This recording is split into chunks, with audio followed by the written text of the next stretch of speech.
Este es otro momento académico para disfrutar de la radio universitaria. Unipiloto, la radio de la Universidad Piloto de Colombia.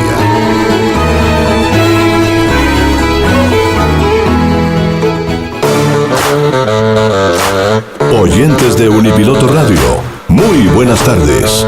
Bienvenidos a Debate Capital, espacio abierto e independiente para la reflexión de los temas de la actualidad política, social y territorial de la ciudad de Bogotá. Un espacio para los bogotanos de verdad en la radio universitaria, la radio de la Universidad Piloto de Colombia. Dirección Leonardo García. Coordinación Manuel Rubiano. Buenas tardes a todos los amables oyentes que a esta hora de la tarde nos acompañan al otro lado de la señal radial. Como todas las semanas les damos la cordial bienvenida a nuestro programa Debate Capital. Un espacio para los bogotanos de verdad, interesados en otros puntos de vista y en opiniones independientes. Les recordamos que las opiniones aquí expresadas no reflejan el punto de vista de la Universidad Piloto de Colombia o sus directivas. Hoy nos acompañan en la producción James Solarte, en la investigación y producción periodística Alejandra Rivera Manrique y Wendy Contreras, en la dirección Leonardo García y en la coordinación quien les habla Manuel Rubiano. Bienvenidos. Nada mejor que una catástrofe y un poco de ecología para unir las clases sociales. Martin Beck, artista plástico americano. Las tragedias de medianas y grandes proporciones tienen un efecto en común. Ayudan a sacar de nosotros sentimientos de compasión y ayuda con personas que en el día a día están separadas de nosotros y por las que no sentimos un lazo que nos unan. Estamos separados con mucha gente por factores económicos, sociales, culturales e inclusive geográficos. En la frase de introducción del artista Martin Beck recordamos esto. Y ahora que estamos en un momento en el que muchos colombianos compartimos, muchos, no todos, un sentimiento común de solidaridad con los damnificados de Mocoa, es importante que reaccionemos como muchos colombianos hemos reaccionado en tragedias pasadas como la de Armero, como también en el terremoto de Armenia hace más o menos unos 15 o 16 años. Pero también es importante que más allá de reaccionar, también analicemos qué fue lo que pasó. Y para analizar, siempre es importante preguntarnos, Mocoa, lo que pasó en Mocoa era una tragedia anunciada. ¿Qué fue lo que pasó en realidad en Mocoa? ¿Somos realmente solidarios con los hermanos del Putumayo? ¿Quiénes fueron los damnificados? ¿Se pueden evitar tragedias futuras? ¿Hay responsables?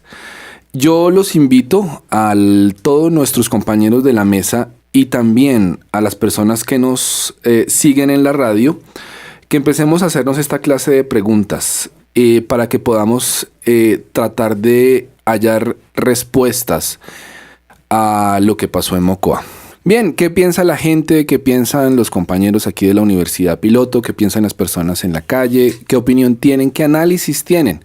Vamos a escuchar una primera opinión para que la discutamos y pueda ser, nos pueda ayudar en este análisis que estamos haciendo. Respecto a la tragedia ocurrida en Mocoa, lo más importante considero yo que en estos momentos es ofrecer una ayuda a estas personas, no sé, con comida, con ropa, con económicamente, con lo más mínimo, con cosas que quizás tengamos en la casa y no utilicemos, que nos sobre, porque aunque sea muy poco, esto se suma a objetos y apoyo que va a llegar a manos de personas que realmente lo necesitan y que se han visto envueltas en esta situación en la que lo han perdido todo, tanto objetos materiales como familiares, amigos, vecinos.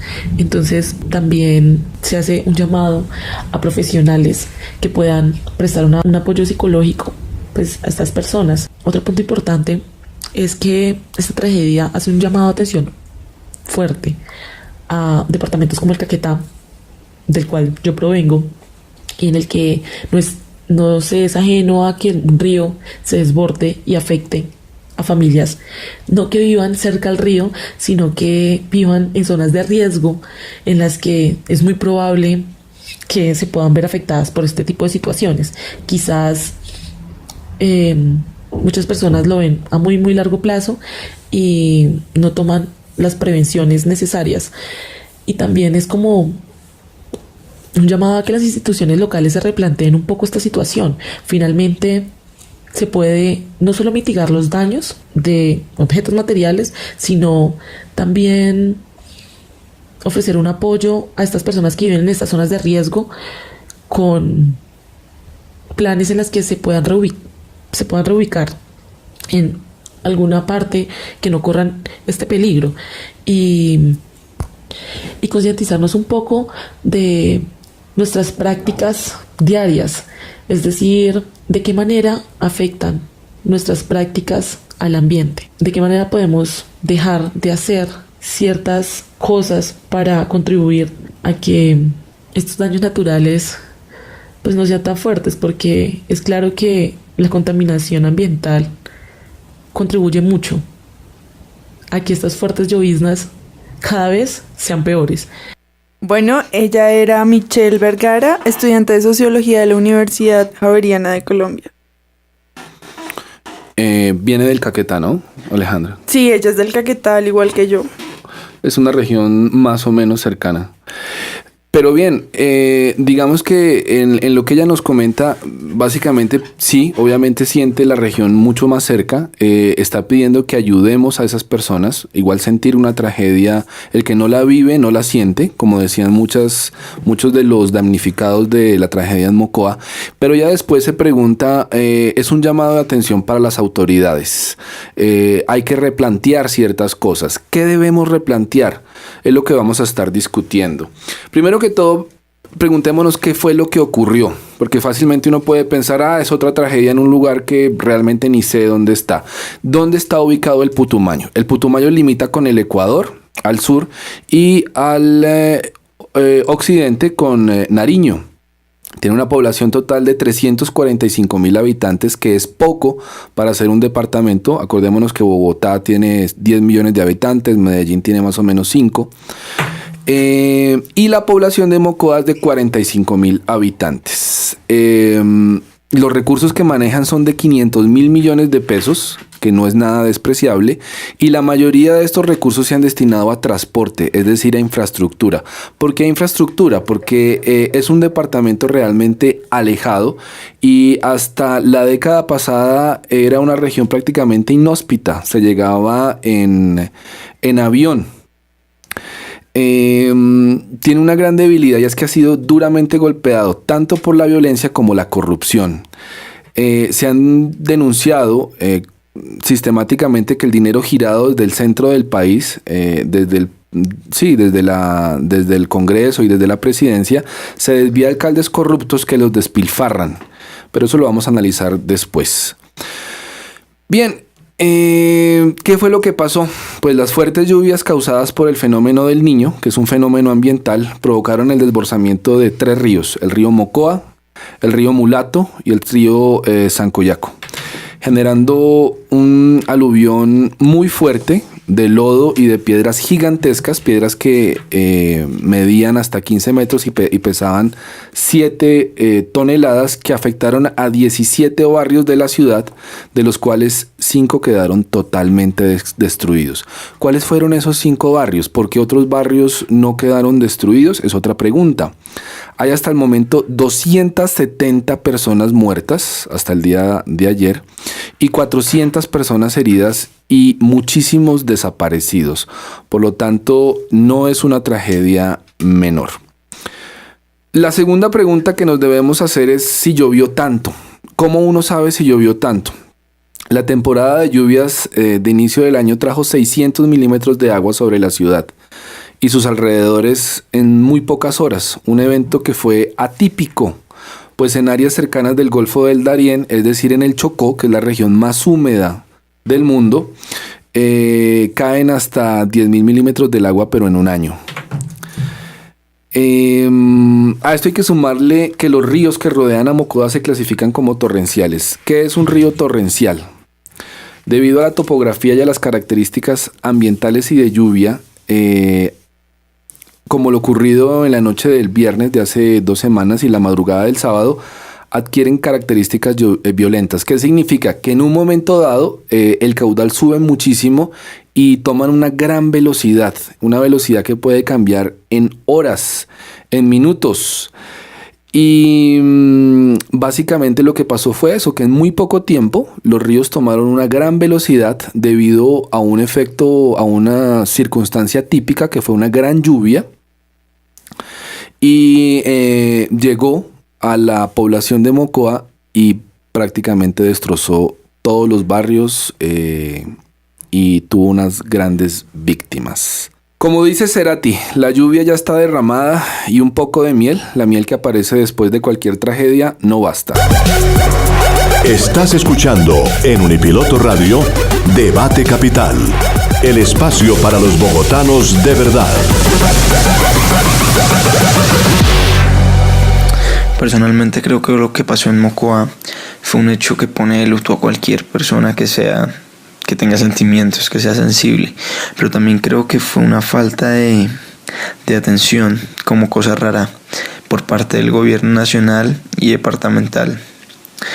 Según el IDEAM, esa tragedia estaba anunciada hace bastante tiempo, creo que se repitió la historia de Armero, pero en cambio las autoridades competentes a nivel federal, por así decirlo, y a nivel nacional, pues nunca tomaron los papeles en el asunto. Nunca pudieron prevenir lo que podía pasar y dejaron a la deriva a miles de familias y miles de personas que están pagando hoy en día algo que ellos no tienen por qué estar pagando. Y yo creo ningún ser humano del mundo.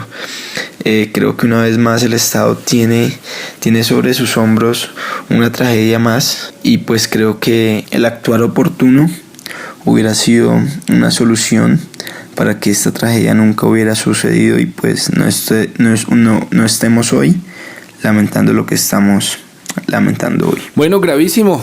No podemos tapar el sol con un dedo. Esto fue una tragedia que fue anunciada. Vamos a mirar por qué fue anunciada. Y básicamente el oyente nos está recordando que no solamente el IDEAM, sino Corpo Amazonía había dicho que esta tragedia se podía dar en cualquier momento. ¿Por qué?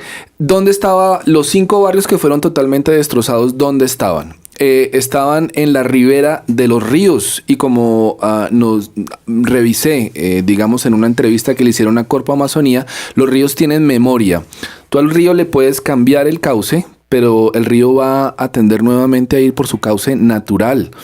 La mayoría de los barrios que fueron destrozados estaban en la ribera del río y no les dieron tiempo de absolutamente nada. Ahí no se puede colocar asentamientos humanos. Eso lo había dicho Corpo Amazonía. Un cambio con ríos torrenciales, en cualquier momento se puede presentar una tragedia de esta y puede pasar. La fiscalía, de hecho, el día de ayer llamó al exalcalde, al alcalde y al gobernador de Putumayo para revisar si ellos tienen responsabilidad por no haber hecho eco de las advertencias que se le hizo para esto. ¿Qué significa una ocupación inadecuada de las rondas y los lechos de los ríos? Esto, por ejemplo, para un bogotano o para un rolo, como lo soy, no se entiende mucho. Luz Marina Mantilla, directora del Instituto Amazónico de Investigaciones Científicas, SINCHI, asegura que la gente ha puesto sus casos en zonas inundables. Ella nos dice que hay un tema crítico, y es que, como les estaba diciendo, los ríos tienen memoria. Y esto, sumado a una gran deforestación, fue el caldo de cultivo para una tragedia anunciada. Alejandra, ¿qué opinas? Bueno, lo que pasa es que zonas como Caquetá, Guaviare, Putumayo, esas zonas de la Amazonía, están pasando por una problemática ambiental, social y económica bastante grave, porque resulta que llegan las petroleras, porque son suelos muy ricos en ese mineral, y quieren explotar en los suelos, y eso causa una repercusión muy grande a nivel del ecosistema. Claro, deforestan para poder explotar. Exacto, deforestan y también inyectan químicos al suelo, y eso es como una bomba adentro de la tierra. También los intereses económicos que hay y la violencia que hay en esos territorios, porque las personas se sitúan en los cauces de los ríos. por el desplazamiento que hay del campo a la ciudad, por la misma violencia que ha generado grupos ilícitos en décadas anteriores. Ujú. Entonces, esos asentamientos que están bajo el riesgo del cauce de los ríos es producto de la misma violencia. Claro, tiene una razón de ser, pero esa Ajá. razón de ser, eso no es controlado por el gobierno o por los entes que deben controlar ese desplazamiento y esos asentamientos en zonas que no deben ser. Exacto. Muy bien. Esperan a lo último o esperan esta tragedia para que tomen una medida necesaria. Y después se le echa la culpa al gobierno central. Exacto. Muy bien, gracias Alejandra. Estás escuchando en Unipiloto Radio Debate Capital, el espacio para los bogotanos de verdad.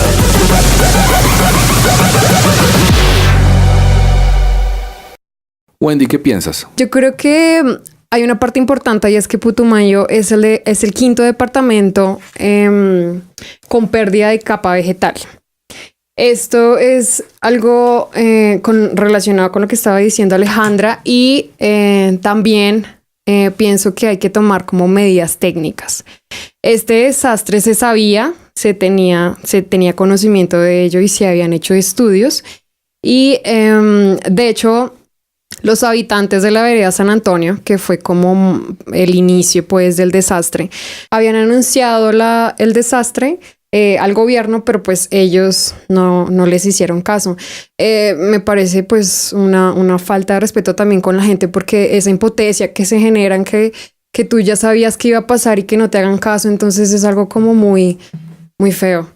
¿Qué podemos hacer para ayudar? Tenemos un testimonio de la ingeniera Fallon Posada, que trabaja en toda la parte aérea y que con el Ejército Nacional está enviando ayuda a todas las personas que en este momento la están necesitando. Mi nombre es Lizeth Posada, soy ingeniera aeronáutica, trabajo para una empresa privada de aviación. Tenemos la fortuna de trabajar muy cerca a los hangares del Ejército y esto nos ayudó para ponernos en contacto directamente con el Ejército y que ellos nos dijeran que la ayuda que nosotros hiciéramos iba a llegar directo a Mocoa. Esto ayudó muchísimo, ya que la gente, se sintió más tranquila sabiendo que la ayuda que iban a dar o que íbamos a dar iba a ir directamente al área afectada. Lo que se hizo en la empresa fue que se realizó un comunicado con autorización de la gerencia para poder hacer una recolecta y acopio acá en la empresa de lo que la gente quisiera donar, pues dentro de sus capacidades, dentro de lo que está comida no perecedera, agua, sábanas, toallas, implementos de aseo, pañales, toallas higiénicas, y la verdad nosotros sí recogimos ropa en buen estado. Creo o tengo entendido que las disposiciones de ahora es que no se recoge o no se va a recoger ropa de segunda o ya usada, sino solo ropa nueva. Pero yo creo que hay mucha gente que de verdad tiene la posibilidad de ayudar de esa forma y tiene ropa que está en muy buen estado, de niños, de jóvenes y asimismo de adultos, y yo creo que no nos podemos negar a esa ayuda realmente cuando estamos viendo que se está necesitando. Tuvimos la oportunidad de hacer el acopio el día de ayer, clasificamos todo lo que las personas nos pudieron colaborar, lo clasificamos independientemente por arroz, granos, pastas, todo en cajas independientes, lo pesamos y dejamos listo para hacer embalaje en la aeronave.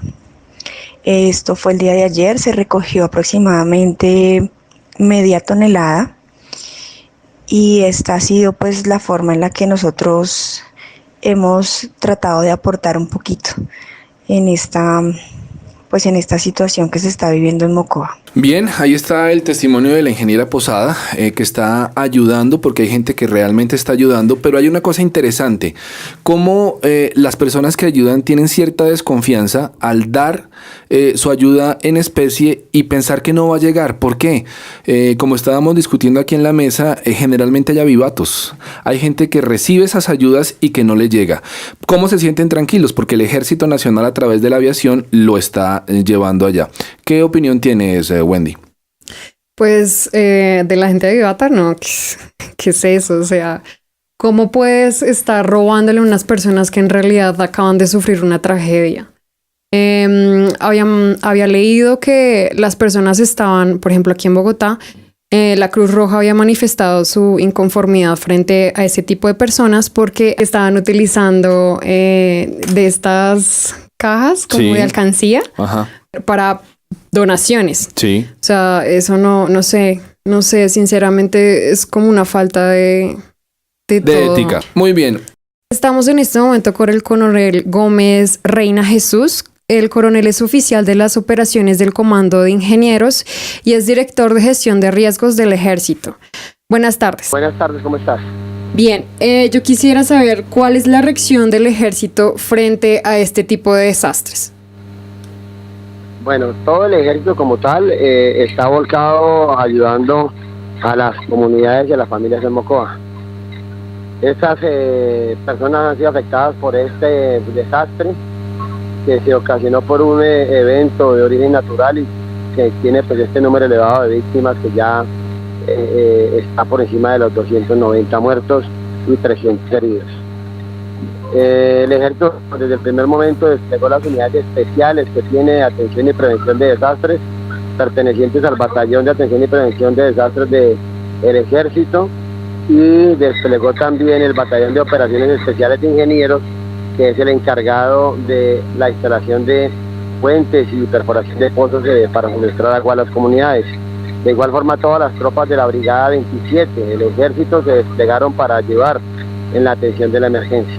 Los ingenieros militares tienen las unidades especializadas y las tropas de la Brigada 27 tienen los soldados contribuyendo en la entrega de ayudas, en la remoción de lodo, remoción de escombros, y en este momento estamos haciendo la atención de los alojamientos temporales que tiene en las diferentes instituciones aquí en Mocoa, así como las operaciones de búsqueda y recuperación de cuerpos en toda la área afectada. Coronel, muy buenas tardes. Habla con Manuel Rubiano. Buenas tardes, Manuel, ¿cómo va? Bien, muchas gracias. De verdad le agradezco a nombre de muchos colombianos lo que están haciendo por las personas, por todas las personas que han estado afectadas allá. Entiendo que usted es un militar, pero a pesar de eso usted también tiene un corazón. ¿Cómo ve el drama? Usted que está en el sitio, ¿qué es lo que más necesita la gente? ¿En qué podemos ayudar? Bueno, uno aprende a mirar las cosas ya con una madurez en este sentido. Llevo ya prácticamente 5 años al frente de todas las emergencias en las cuales ha intervenido el ejército en el país, y uno pues aprende a manejar estas situaciones de crisis, pero no deja de sentir y de ver cómo la gente está damnificada, sufre por la pérdida de sus familias y demás, pero esto nos permite a nosotros tener la tranquilidad, la madurez y sobre todo la tranquilidad para poder hacer una excelente intervención y apoyar a la gente que lo necesita, porque no haríamos nada si entráramos en crisis problemas en lugar de dar soluciones. La gente necesita atención básica urgente, que la estamos ya prestando. La gente necesita empezar a sentir que se están reorganizando y se van a recuperar después de esta situación. El gobierno nacional ha hecho una intervención directa, rápida y muy efectiva. Ya estamos entregando ayudas humanitarias, haciendo alojamientos temporales, hemos recuperado los cuerpos de la mayoría de la gente, se están identificando, se están entregando a sus familiares, estamos buscando a los desaparecidos. Todas las actividades que se están presentando se desarrollan con el fin de organizar y poder atender a las comunidades y ayudarlas a recuperar su vida. Coronel, se habla básicamente de cifras y uno por los periódicos y por los medios ve números, 270 muertos, 300 desaparecidos, pero usted que está en el terreno, ¿cuántas personas fueron afectadas? ¿Cuántas personas que a pesar de que no perdieron un familiar, perdieron prácticamente todo? ¿En qué proporción? Las cifras que ustedes deben tener en cuenta son las cifras oficiales que se dan a través por el Gobierno Nacional, a través de la Unidad Nacional y el puesto de mando unificado que tenemos acá. En este momento la cifra oficial de muertos son 293 muertos. 293 muertos es la cifra oficial, 323 heridos es la cifra oficial y está en el registro de los desaparecidos. No se puede afirmar exactamente cuánta cantidad de personas desaparecidas porque están recibiendo las denuncias y están confrontando para saber que sean ciertas. Entonces no hay un número en este momento establecido de desaparecidos.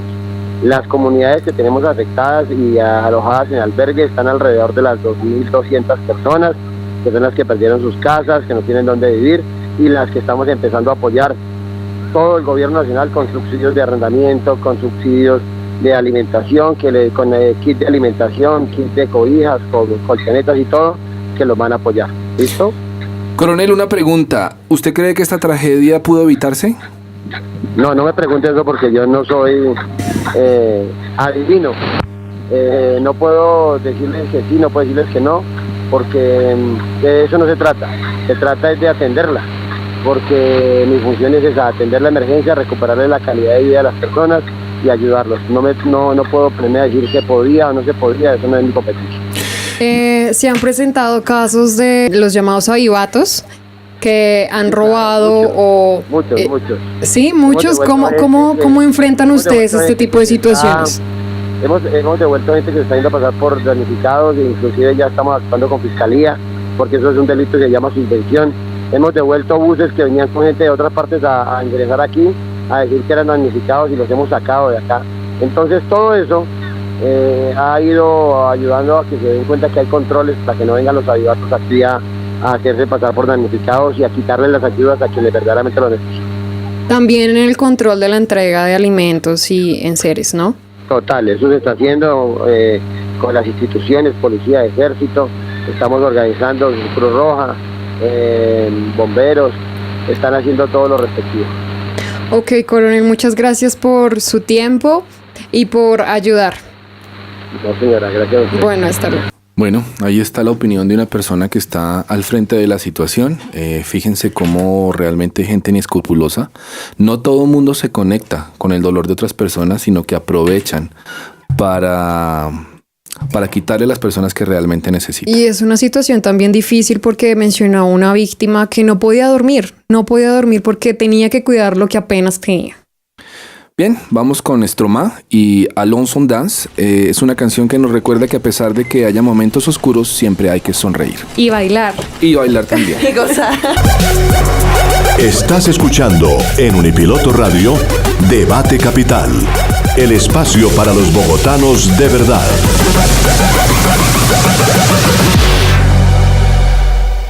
Bien, ¿cómo se puede evitar esto? Si hay estudios, si hay alertas de la misma población, como nos decía Wendy, ¿cómo se puede hacer? ¿Qué plan se debe tomar? Hay una limitante que nos dice Corpo Amazonía que tienen todos los municipios amazónicos, incluido Mocoa, que no han actualizado su plan de ordenamiento territorial. Son planes planes viejos. Muy bien, ¿qué es un plan de ordenamiento territorial? ¿Qué características especiales deberían tener un POT? ¿Cómo se puede evitar todas esas amenazas ambientales y naturales que tienen? Muy bien, tenemos con nosotros al arquitecto Armando Díaz, arquitecto de la Universidad Piloto, con más de 30 años en el sector público y una persona que ayudó en la reconstrucción de Armero, otra tragedia anunciada en el año 1985. Armando, muy buenas tardes, ¿cómo estás? Buenas tardes, Manuel, ¿cómo estás? Bien, ¿qué piensas o qué opinión tienes de la tragedia que hubo en Mocoa? ¿Fue una tragedia anunciada? ¿Se podía evitar? Sí, mira, Manuel, nosotros estamos sufriendo de ese miopismo en aplicar las normas existentes y en darle seriedad a lo que los técnicos, urbanistas, estudiosos del tema han generado con respecto a la ubicación de conglomerados urbanos próximos a ríos. Esta tragedia pudo haber sido evitada si se da cumplimiento a lo que el plan de ordenamiento territorial de la ciudad establece y se da cumplimiento a que las normas que se generaron por allá que recuerde yo desde 1974 con respecto a los aislamientos, a las zonas de protección que se deben dejar al borde de un río. La falta de control, por un lado, de quien expide los actos administrativos en los municipios y quien hace cumplir las normas, es lo que ha generado este tipo de manifestaciones que cuestan muchas vidas de colombianos que, tratando seguramente de solucionar su problema de vivienda, se ubican en sitios inadecuados, imposibles de ser desarrollados. O sea, Armando, que una de las principales, los principales causas de esto fue las personas que estaban asentadas en la ribera de los ríos. Sí, claro, evidentemente.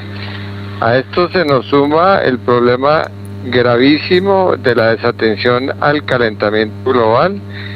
Pareciera ser que ese sector, por lo menos Mocoa y sus alrededores, es producto de una gran cantidad de explotaciones mineras ilegales y además una deforestación muy grande en todos los bosques que lo rodean. Pareciera ser que esa es la principal causa.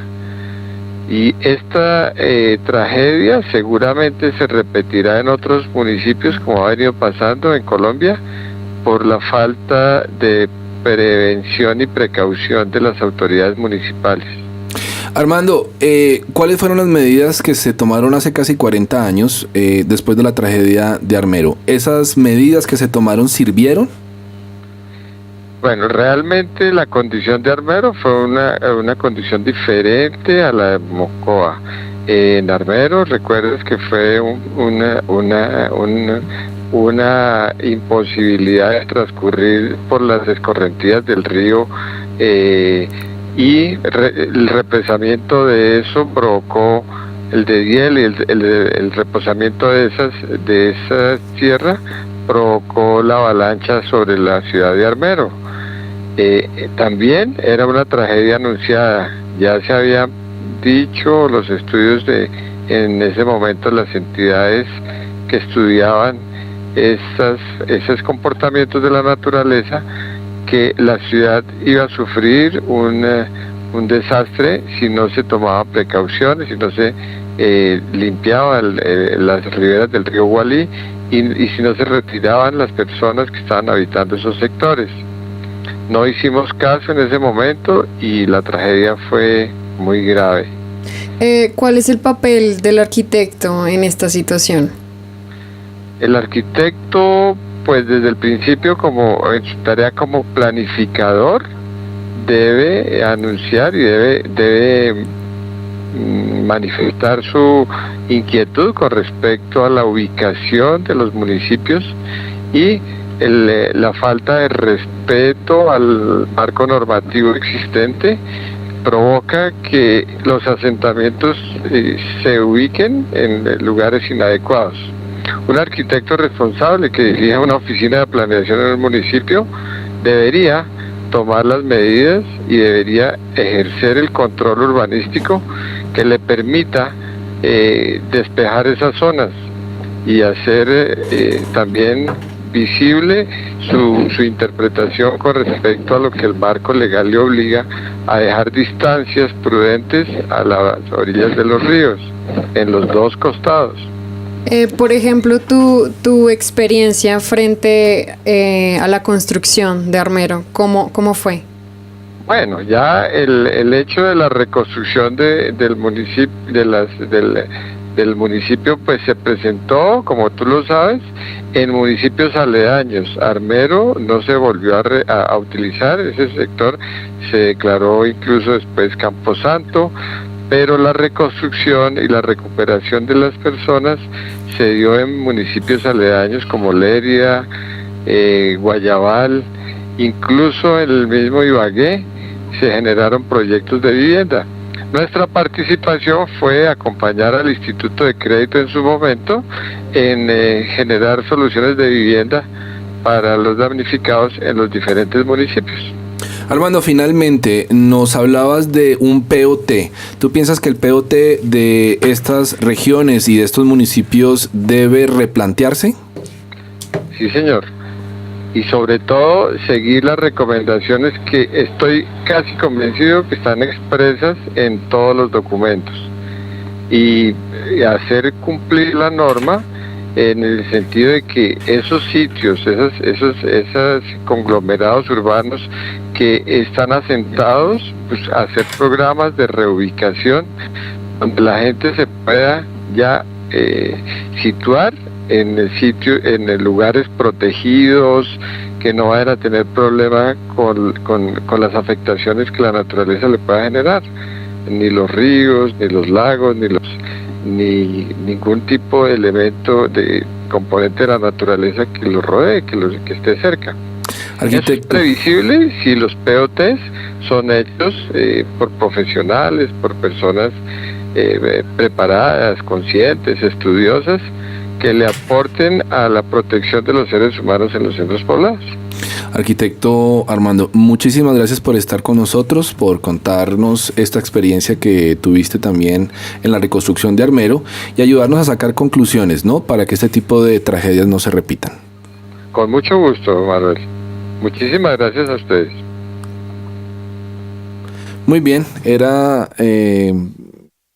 la experiencia de una persona que también estuvo en otra tragedia y que es consecuente con lo que hemos hablado. Corpo Amazonía también nos dice que una de las cosas más graves es el asentamiento humano cerca a los ríos.